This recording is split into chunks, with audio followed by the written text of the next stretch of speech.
सुलेमान का क्वेश्चन है कि हम अपने डायरेक्ट क्लाइंट्स कैसे बना सकते हैं और उनको अपने प्लेटफॉर्म से बाहर कैसे लेके आ सकते हैं। मैं ये रिकमेंड नहीं करता।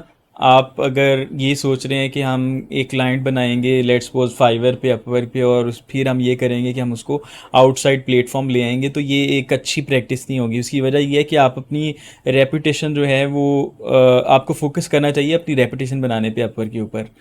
जितनी आपकी या फाइवर के ऊपर जितनी आपकी रेपुटेशन होगी उतने ज़्यादा आपको ऑर्डर आने के ज़्यादा चांसेस होते हैं। जैसे एक ऑर्डर आपको मिलेगा ना, तो आप देखेंगे कि आपकी इंप्रेशंस क्लिक्स सारे जो इंक्रीज़ होना स्टार्ट हो जाते हैं, और उससे ये होता है कि आपको एक और ऑर्डर मिल सकता है, और जब आप दो ऑर्डर कंप्लीट कर लेंगे आप देखेंगे कि उसमें और मज़ीद फ़ायदा होता हुआ चला जाएगा।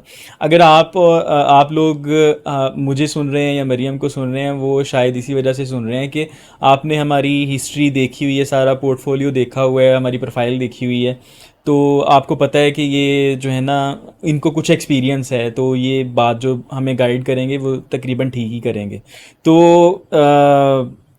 यही वजह है कि अगर आप अपनी हिस्ट्री ही नहीं बनाएंगे, लेट्स सपोज हमने अगर सारे क्लाइंट्स डायरेक्ट लेके आगे आ गए होते, और अगर जो 20% 5% या 10% अपवर्क लेता है वो हम लालच करके उसको बाहर निकाल लेते, तो शायद हम उसका ज़्यादा फ़ायदा उठा सकते। अब हमारी रेपुटेशन बन गई है उन प्लेटफॉर्म्स के ऊपर, तो अब हम जब नए जॉब के ऊपर अप्लाई करते हैं या क्लाइंट हमारे पास आता है, तो हम बहुत आसानी से जॉब विन कर सकते हैं। तो स्टार्ट में लालच मत करें, क्लाइंट को वहीं पर रखें, कोशिश करें अगर आपका ऑफलाइन क्लाइंट है वो भी प्लेटफॉर्म से ले आएँ, तो रेपुटेशन बनाएं, फिर हम्म। बाद में कंट्रोल आप कर सकते हैं। जी, ये बहुत एक डिटेल्ड टॉपिक है और इस पे हम अलग नेक्स्ट सेशन में हम बात कर लेंगे, इसको नोट डाउन कर लेते हैं क्योंकि हम्म। इसमें मैं ये प्रेफर करती हूँ कि विद द टाइम आप कुछ डायरेक्ट क्लाइंट्स आपके पास होने चाहिए, लेकिन कभी भी क्लाइंट को आपने खुद से नहीं ये कहना कि मेरे साथ डायरेक्ट आ जाओ, ठीक है? मेरे व्हाट्सएप पे हम्म। आ जाओ या मेरे ईमेल पे आ जाओ। अगर कुछ क्लाइंट्स ऐसे होते हैं कि जब आप 5 टू 6 टाइम्स, ये बहुत ज़्यादा होता है, 5 टू 6 टाइम्स उनके साथ आपके ऑर्डर प्लेस हो जाते हैं, तो आपका वही एक कंफर्ट लेवल उनके साथ बन जाता है। तो इवन उन क्लाइंट्स के साथ इतना आपके साथ वो आपके साथ कंफर्टेबल हो जाते हैं कि अगर आप उनको इनकम्प्लीट वर्क भी एज़ अ डिलीवरी सेंड करते हैं, तो वो इस चीज़ को माइंड नहीं करते और अगर वो उनका order without completion work order complete mark हो जाता है, तब भी उनको पता होता है कि आप उनके साथ काम करोगे।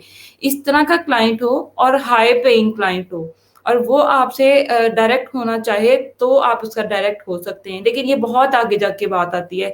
ये आफ्टर लेवल 2 और आप जब टॉप रेटेड की रिक्वायरमेंट्स अचीव करने वाले होते हैं या कर चुके होते हैं, तब आप इस तरह के काम करें। स्टार्ट में ये चीज़ बिल्कुल भी ठीक नहीं है, स्टार्ट में अपनी प्रोफ़ाइल बिल्ड करें। वही शजील वाली बात है कि प्रोफ़ाइल बिल्ड करेंगे तो और ऑर्डर्स आएँगे। जितनी स्ट्रॉन्ग प्रोफ़ाइल होगी, आप उतना ज़्यादा अमाउंट क्लाइंट को बताएँगे और उसको आप पे ट्रस्ट होगा, आपकी ऑथेंटिसिटी नज़र आएगी आपके रिव्यूज़ से और वो आपको ज़्यादा पे करके जाएँगे, न्यू क्लाइंट्स भी।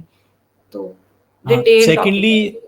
हुँ। सेकेंडली इसमें एक और फ़र्क भी है। जैसे अपवर्क जो है ना, वो जैसे जैसे आप अर्निंग करना ज़्यादा होती जाती है आपकी एक क्लाइंट के साथ, अगर आपने $500 से ज़्यादा अर्निंग की है तो आपकी जो डिडक्शन है वो 10% रह जाती है, पहले 20% होती है।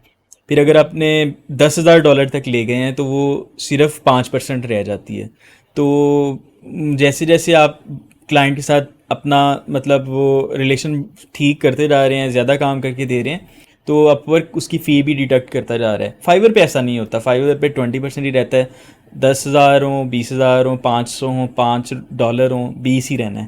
तो ये थोड़ा सा इन्होंने अपवर्क ने ये अच्छा किया हुआ है। उनको पता है कि अब एक बंदा कंफर्टेबल ही तब होता है जब उसका ज़्यादा अर्निंग होगी, इंडिकेशन ही है। तो उन्होंने कहा कि रहते दैन के फ्रीलांसर्स और क्लाइंट्स जो हैं वो डायरेक्ट कांटेक्ट हो जाए, उन्होंने फ़ी को ही मैनेज कर लिया इस तरह से। दूसरे नंबर पर एक सिक्योरिटी भी होती है दोनों साइड्स पे। फ्रीलांसर्स को भी सिक्योरिटी है कि हमें पेमेंट जो है वो एस्क्रो से मिलनी है।